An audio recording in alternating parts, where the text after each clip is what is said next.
Hello, my name is Chris, and today I'm going to review the 2019 Volkswagen Golf R. A car in its last year of production, it has had a distinguished career and there are quite a few on Quebec roads. This car has been the classiest fun hatch of the 300 horsepower class. The R has the classiest exterior, most refined interior, and the most comfortable driving experience of its rivals.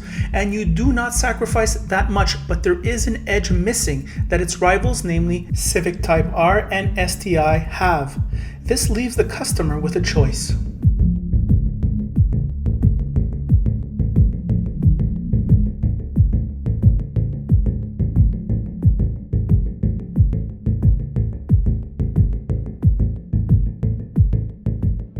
The exterior styling is impressive, however, the interior is really the star compared to its rivals. The dimensions are Golf, which means it's a good hatch with enough room in back. There are no surprises in this car. We have seen this from Volkswagen time and time again. An infotainment with CarPlay and Auto, digital dash, and these bolstered seats, which are the most livable in terms of everyday use amongst its rivals. The four-wheel drive system ensures quick takeoffs and grippy acceleration when exiting curves. Lovely. Also, the four-wheel drive system makes the car winter-proof. The suspension is adaptive and R comes with 19-inch summer tires. The leather seats have a 12-way power adjustable feature for the driver, and there is a Fender sound system. In Canada, there are only two option packages. One is an appearance package and the other is electric security. Overall, the standout for me was just the overall impressive level of competence across the range of tasks.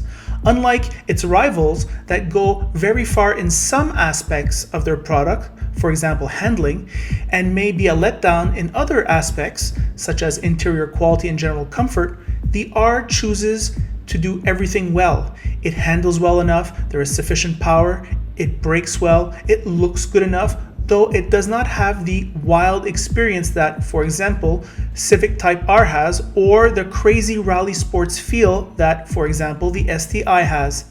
A less wild but more sophisticated choice. The transmission is either a 7-speed double clutch or a 6-speed manual. The 4-cylinder turbocharged engine produces 288 horsepower. Volkswagen does not show torque figures on their website, which is weird. Perhaps they'd like their customers to sit around and guess the number. A look at the competitor's website reveals 280 pounds of torque. The bumper-to-bumper warranty of 4 years is an extra over its rivals. Here are my thoughts on the road. Hello car lovers driving the Volkswagen Golf R 2019. This is the last model year for this car. What to say about this vehicle? Well, we'll start with the exterior styling. I love this paint job. I don't know why Volkswagen is the only company in the world that can make yellow look good on a car. I love the smoothed out lines. I think this is the classic hatch. It's going to look good in 5 to 10 years still. It just has these design qualities which lend itself to convenience also, not just good looks but convenience, because you do have a hatch in back, you do have plenty of room.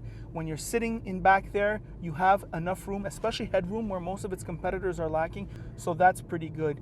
Nice visibility looking out, looking around, two nice windows, huge windows actually, and very convenient. So this is a very difficult task for Volkswagen. How do you make the sportiest hatch possible convenient too, comfortable also on these beat up roads? It's not bad at all.